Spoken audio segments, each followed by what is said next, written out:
आज के लेक्चर में हम डाइवर्जेंस थ्योरम पे एक्सरसाइज सॉल्व करेंगे। कुछ क्वेश्चन सॉल्व करेंगे बेसिकली, ताकि आपको आइडिया हो जाए कि डाइवर्जेंस थ्योरम आपने कैसे अप्लाई करना है। 16.8 की हम बात कर रहे हैं। 16.8 डाइवर्जेंस थ्योरम। सबसे पहले आपको डाइवर्जेंस थ्योरम की स्टेटमेंट पता होनी चाहिए, और इससे पहले कि मैं ये डाइवर्जेंस थ्योरम एक्सप्लेन करूं, आप पहले इसकी थ्योरी देख लीजिएगा और एग्जांपल्स देख लें। प्लेलिस्ट में थ्योरी बनी हुई है। इन कैलकुलस 3 का कोर्स है, इस पे थ्योरी बनी हुई है, और एक्सरसाइजेस की जो प्लेलिस्ट है वो अलग से है, तो आप वो थ्योरी देख लीजिएगा। मैं इसको एक दफ़ा रिवाइज कर देता हूँ। यहाँ पर डाइवर्जेंस थ्योरम हमारे पास कुछ इस तरह से लिखा जाता है। S F dot N D sigma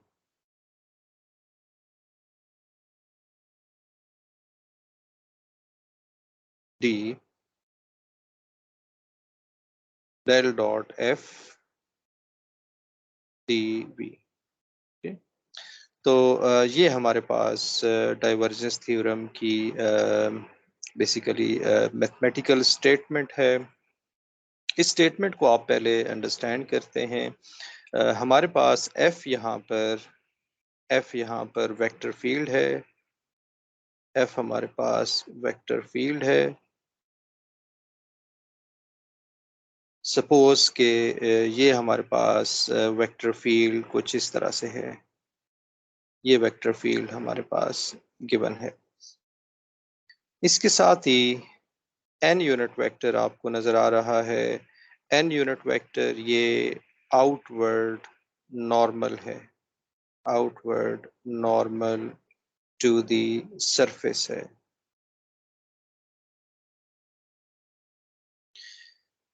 अब ये जो एन यूनिट वेक्टर है ये स्पेस में नहीं हुआ करता, ये हमेशा सरफेस पे हुआ करता है। तो अगर हम देखें इस वेक्टर फील्ड को, ये किसी जगह पे है, तो हम सपोज करते हैं कि किसी बाउंड्री के इनसाइड है। ठीक है, कोई बाउंड्री है, उसके ये इनसाइड हमने वेक्टर फील्ड देखा है।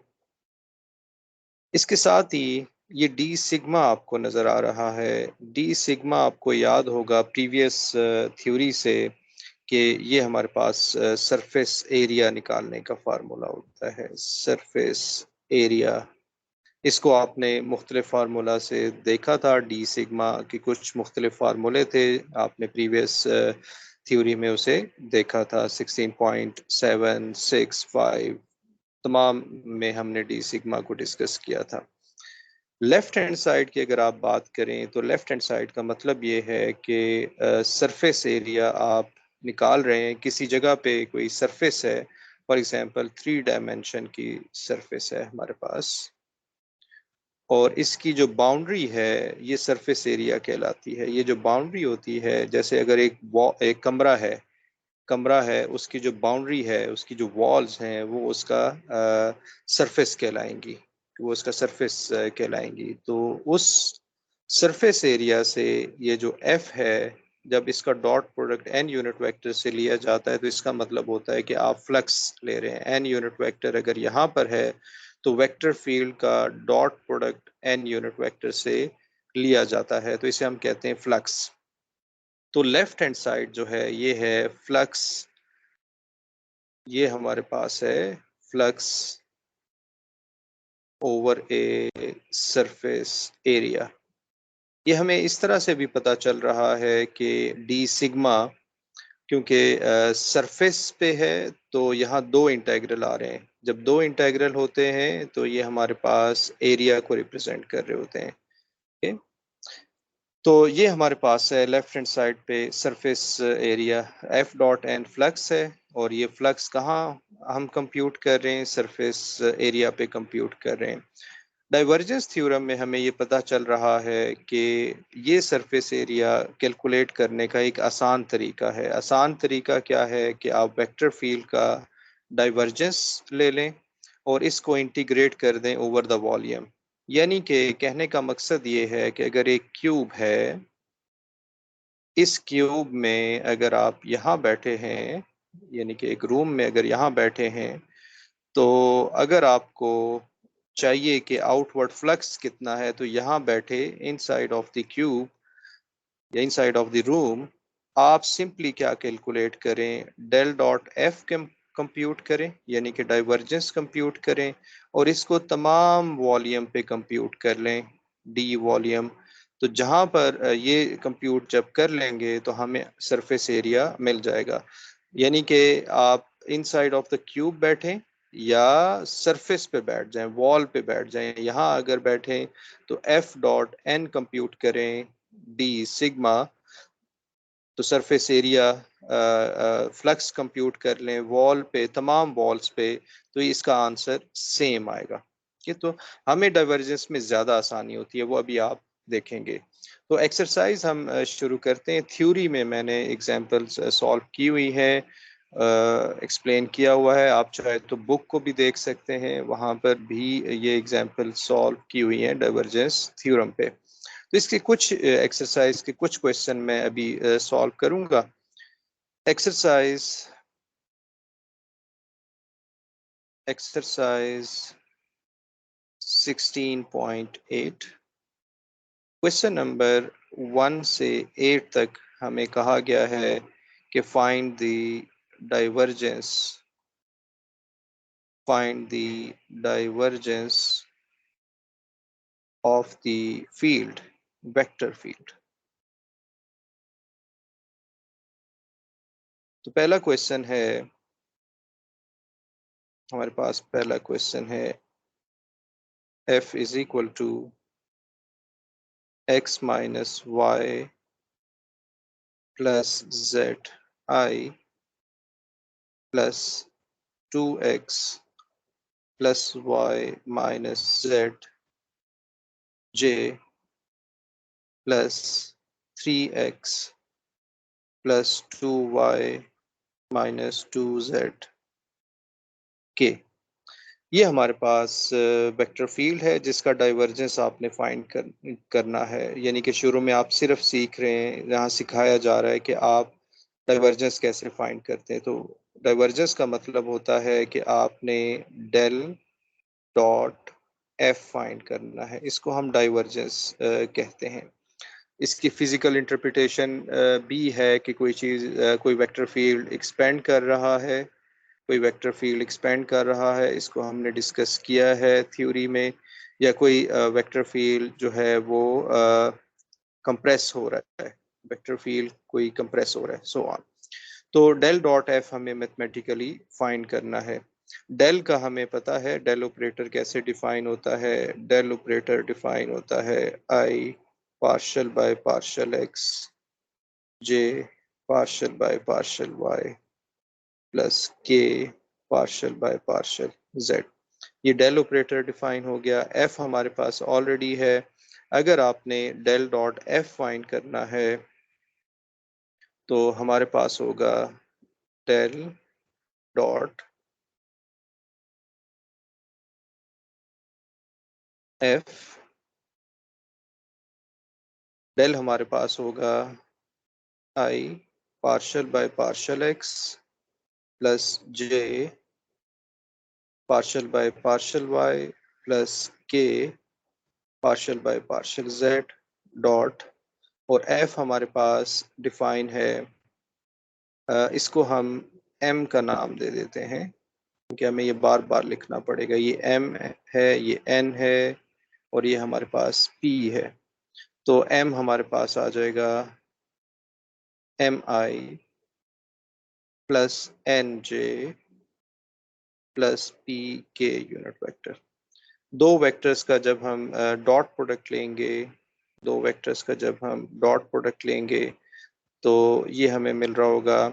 आप देख रहे हैं डॉट प्रोडक्ट लेना आपको आता है, partial M by partial X plus partial N by partial Y partial P by partial Z.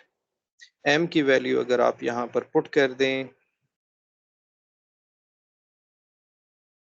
Partial by partial X, M आ जाएगा X minus Y plus Z plus partial by partial Y, N हमारे पास आ जाएगा 2x plus Y minus Z plus partial by partial Z, p हमारे पास आ जाएगा 3x plus 2y minus 2z। यहाँ से आप पार्शियल डेरिवेटिव ले लें। पार्शियल डेरिवेटिव आपको लेना आता है जब with respect to x derivative ले रहे हैं तो हमारे पास बेसिकली y और z कांस्टेंट होंगे। तो with respect to x derivative लेंगे तो ये आ जाएगा 1 plus with respect to y derivative लेंगे तो x का डेरिवेटिव ज़ीरो आ जाएगा, z का डेरिवेटिव ज़ीरो आ जाएगा तो ये भी 1 हो जाएगा, प्लस और पार्शियल बाय पार्शियल z ये हमारे पास -2 आ जाएगा। 1 + 1 = 2, 2 - 2 = 0। तो ये आपने डाइवर्जेंस इस तरह से फाइंड कर लिया। तो डेल डॉट एफ हमारे पास 0 आ रहा है। ये हमारे पास डाइवर्जेंस निकालने का तरीका है। तो 1 से 8 तक बिल्कुल इसी डायरेक्शन में आप क्वेश्चन सॉल्व कर रहे होंगे। यहाँ पर थोड़ा सा मैंने डिटेल बताई है क्योंकि आप एग्ज़ाम की तैयारी कर रहे होंगे या इसको सीखना चाह रहे होंगे। तो यहाँ पर कुछ चीज़ें स्किप की जा सकती हैं। मिसाल के तौर पे जब आपको एग्ज़ाम में कहा जाए कि डाइवर्जेंस फाइंड करें तो आपने डिटेल की इतनी ज़रूरत नहीं होती। आपने लिखना होगा partial m by partial x, partial n by partial y, partial p by partial z। यहाँ से आप शुरू कर सकते हैं डाइवर्जेंस लेना। m n p की वैल्यू आप देख सकते हैं। ये आपने एक चीज़ का ख्याल करना है कि जब वेक्टर फील्ड f आपको गिवन हो तो इसमें आपने आई जे अगर गिवन है तो फिर z हमें नहीं चाहिए होगा, ये आपने ख़त्म कर देना है। जब p भी हो यानी कि k भी हो तो फिर आपने पार्शियल बाय पार्शियल z लिखना होगा। तो ये आसान सा तरीका है डाइवर्जेंस फाइंड करने का। ये ज़रूरी है फाइंड करना, अदरवाइज तो डाइवर्जेंस थ्योरम आप अप्लाई नहीं कर सकेंगे। तो 1 से 8 तक इस तरह के क्वेश्चन हैं, आप आसानी से सॉल्व कर सकते हैं इनको। क्वेश्चन नंबर 9 से 20 तक, क्वेश्चन नंबर 9 से 20 तक, लेकिन इसमें से मैं एक क्वेश्चन सॉल्व करूंगा। Use the divergence theorem. Question में कहा गया use the divergence theorem to find the outward flux of F across the boundary of the region D। Question 9 हमारे पास है, यानी कि डाइवर्जेंस थ्योरम आपने अप्लाई करना है और क्वेश्चन 9 में कुछ इन्फॉर्मेशन हमें गिवन है। क्वेश्चन नंबर 9 में जो इन्फॉर्मेशन है वो ये है कि एक क्यूब हमें गिवन है और हमें एक वेक्टर फील्ड स्पेस में गिवन है। तमाम सेट ऑफ वेक्टर्स हमें गिवन है, y माइनस एक्स आई, z माइनस वाई जे, y माइनस एक्स के यूनिट वेक्टर। इसी तरह से कुछ इन्फॉर्मेशन ये भी गिवन है कि जो क्यूब है वो कुछ इन साइड से मिलकर बन रहा है। x is equal to +-1, y is equal to +-1, z is equal to +-1।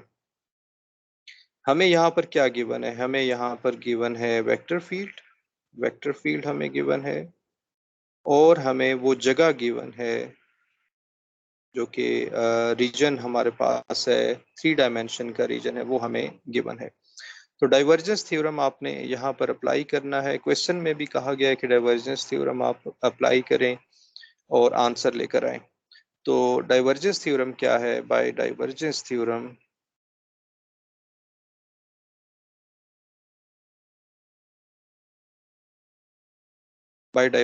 Theorem हमारे पास स्टेटमेंट कुछ ऐसे है, S फ्लक्स आपने फाइंड करना है। एफ डॉट एन जो है ये फ्लक्स हुआ करता है, क्योंकि इसके ज़रिए से किसी जगह में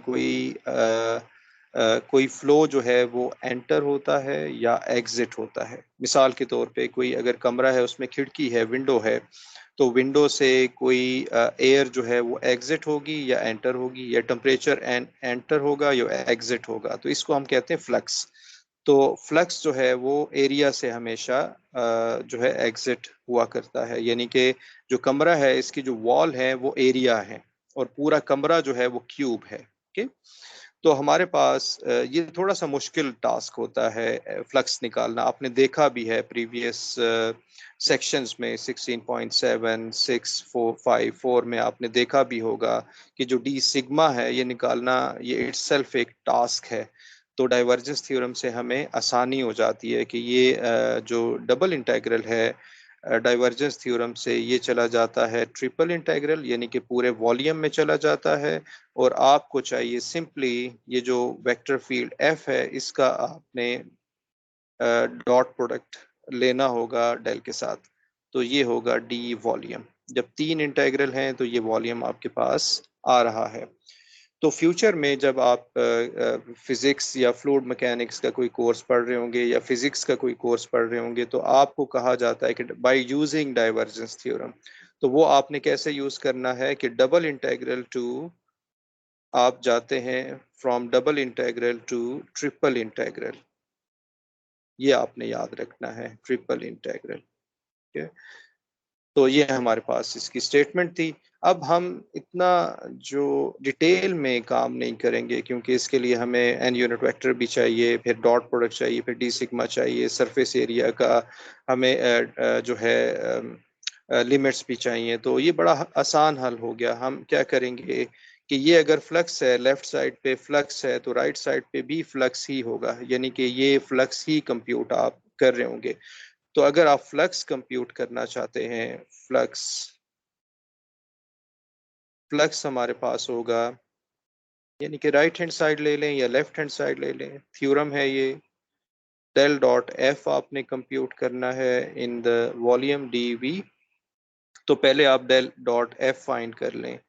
डेल डॉट एफ हमारे पास होगा इस केस में, जैसा कि मैंने आपको बताया था कि डायरेक्ट आप partial P bye partial x, sorry, partial आमतौर पे एम कहा जाता है इसको, जो फर्स्ट हमारे पास है आई का कंपोनेंट, इसको एम कहते हैं, यही नोटेशन हम यूज कर रहे हैं, एन, और ये हमारे पास पी है। कोई और बुक पढ़ रहे हो तो वहाँ कुछ और नोटेशन होगा, लेकिन यहाँ पर थॉमस कैलकुलस में आई का जो कंपोनेंट है, आई का जो कोफिशिएंट है वो m है, j का कोफिशिएंट n है और k का कोफिशिएंट p है। तो partial m bye partial x, partial n by partial y, partial p bye partial z, ये हमें चाहिए। तो partial by partial x, m अगर आप देखिए तो y माइनस एक्स है, यहाँ आ जाएगा y minus x, plus partial by partial y, n हमारे पास आ जाएगा z माइनस वाई, ये आ जाएगा z minus Y, plus partial by partial z, ये आ जाएगा y minus X, partial by partial x minus one आ जाएगा, पार्शल बाय पार्शल y ये भी माइनस वन आ जाएगा, पार्शल बाय पार्शल z, क्योंकि y x कांस्टेंट होंगे तो z है नहीं यहाँ पर, तो ये हमारे पास जीरो आ जाएगा, -2। अब हम फ्लक्स कंप्यूट कर सकते हैं। फ्लक्स डी, यानी कि वॉल्यूम डेल डॉट एफ, अभी हमने देखा कि ये -2 है, यहाँ पर डी वॉल्यूम, यानी कि वॉल्यूम किसका होगा, उस क्यूब का वॉल्यूम होगा, जो भी क्यूब है हमारे पास उसका वॉल्यूम हमारे पास, ये एक क्यूब है। अगर आप इसको देखें, अगर आप इसको एक्स वाई जेड की फॉर्म में देखें तो ये कुछ इस तरह से नजर आ रहा होगा।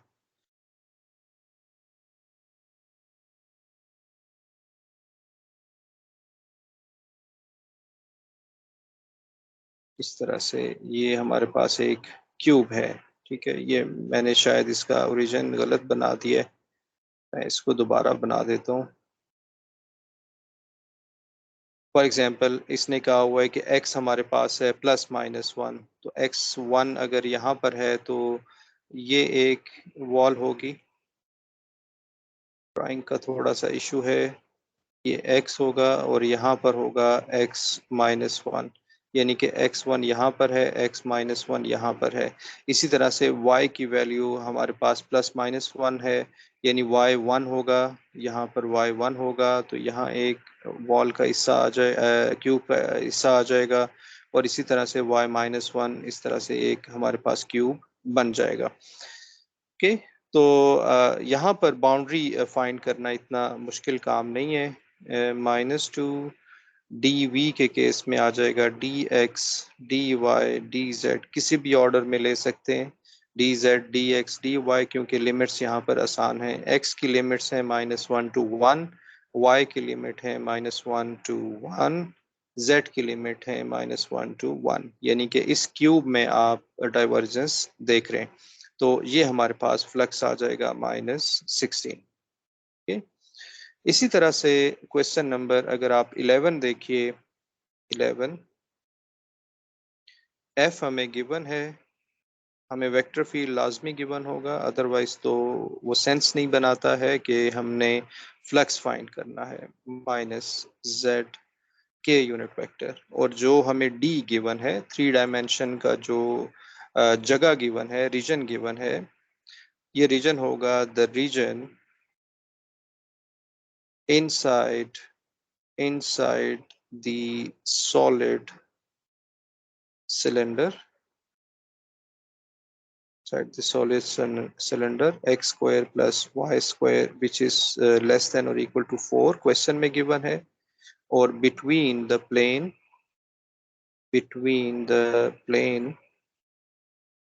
z is equal to 0 and the paraboloid z is x square plus y square। तो ये क्वेश्चन नंबर 11 है। अब इस क्वेश्चन को पहले वेक्टर फील्ड के हवाले से हमें कोई कंफ्यूजन नहीं है, हमें डी के हवाले से, डोमेन बनाने के हवाले से या वो रीजन बनाने के हवाले से थोड़ा सा इशू हो सकता है। तो पहले तो आप ये देखिए कि हमें अगर ये गिवन है X square plus Y square less than और इक्वल टू 4, तो इसका मतलब है कि ये एक्स वाई प्लेन में होगा, क्योंकि यहाँ एक्स है यहाँ वाई है, तो ये एक्स वाई प्लेन में एक सर्कल बनेगा और वो फिल्ड होगा। लेकिन मसला क्या है, वो इसे सॉलिड सिलेंडर कह रहे हैं। सॉलिड सिलेंडर जो होता है एक केन की तरह होता है, जो आप मशरूब पीते हैं, उस वो केन जो होता है वो सिलेंडर हमारे पास होता है, यानी सिलेंडर आपको कुछ ऐसे नजर आता है। तो क्वेश्चन ये है कि ये सिलेंडर कैसे बन रहा है। ये तो हमारे पास एक सर्कल बन रहा है जो कि फिल्ड है, क्योंकि ये लेस देन और इक्वल टू 2 है।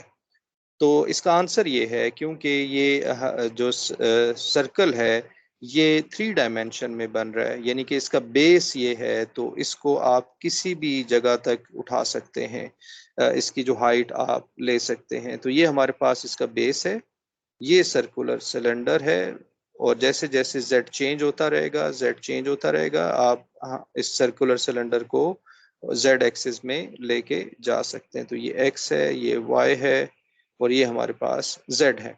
Between the plane z is equal to 0, z is equal to 0 का मतलब होता है कि एक्स वाई प्लेन, यानी कि ये एक्स वाई प्लेन है, यहाँ पर आपने देखना है। और पैराबोला आपको पता है कि अगर z is equal to X square है तो ये पॉजिटिव z एक्सिस पे ओपन होगा, X square plus Y square है तो ये एक्स वाई इसका बेस होगा और z की तरफ ये ओपन हो रहा होगा, यानी कि ये कुछ z की तरफ इस तरह से ओपन हो रहा होगा, इस तरह से ओपन हो रहा होगा। लेकिन ये तो एक पैराबोला है। पैराबोलाइड क्या होता है, ये एक सरफेस होती है, ये हमारे पास एक सरफेस होती है, बाउल टेप, बाउल की तरह से एक ये हमारे पास सरफेस होती है, इस तरह से। इसने कहा हुआ, ये मैंने रफ सा बनाया है सिर्फ अंडरस्टैंडिंग के लिए। तो हमारे पास इस सर्कुलर सिलेंडर और इस पैराबोलाइड का जो इंटरसेक्शन है, जो रीजन बन रहा होगा, वो हमने उसका आंसर करना है कि वहाँ डाइवर्जेंस क्या है, यानी कि यहाँ वेक्टर फील्ड है, और वो आपने बताना है। ये मैंने रफ बनाया है, ये शायद इससे इंटरसेक्ट कर रहा हो, और ये मैंने अलग से बनाया है। तो इसका जो इंटरसेक्शन है वो आपने बताना है कि वो हमारे पास क्या है, उसका फ्लक्स।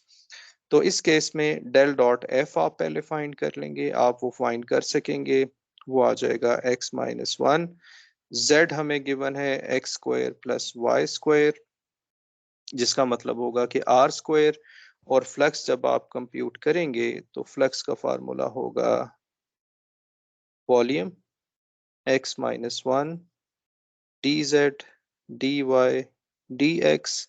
और क्योंकि ये सर्कुलर सिलेंडर पे आप काम कर रहे हैं तो सर्कुलर सिलेंडर के लिए आपको याद होगा कि हमें जो कोऑर्डिनेट्स यूज करने हैं वो सिलेंड्रिकल कोऑर्डिनेट्स यूज करने, तो हमें 3 डायमेंशन में जाना होगा। और x minus one X R cos theta हो जाता है, माइनस वन डी जेड, और ये हो जाता है आर डी थीटा। क्योंकि हमारे पास सूटेबल यहाँ पर जो स्कीम बनेगी, जो कोऑर्डिनेट्स बनेंगे वो ये बन रहे होंगे हमारे पास सिलेंड्रिकल कोऑर्डिनेट्स। तो z के केस में आप z एक्सिस के पैरेलल एक वर्टिकल लाइन ड्रॉ करेंगे, वो 0 से आर स्क्वायर तक जा रही होगी। फिर रेडियस कितना है 0 से 2 तक, क्योंकि हमारे पास है बेस इसका, और थीटा जो है वो 0 से 2 पाई तक है। तो ये हमारे पास इसका आंसर आ जाएगा। Thank you for watching.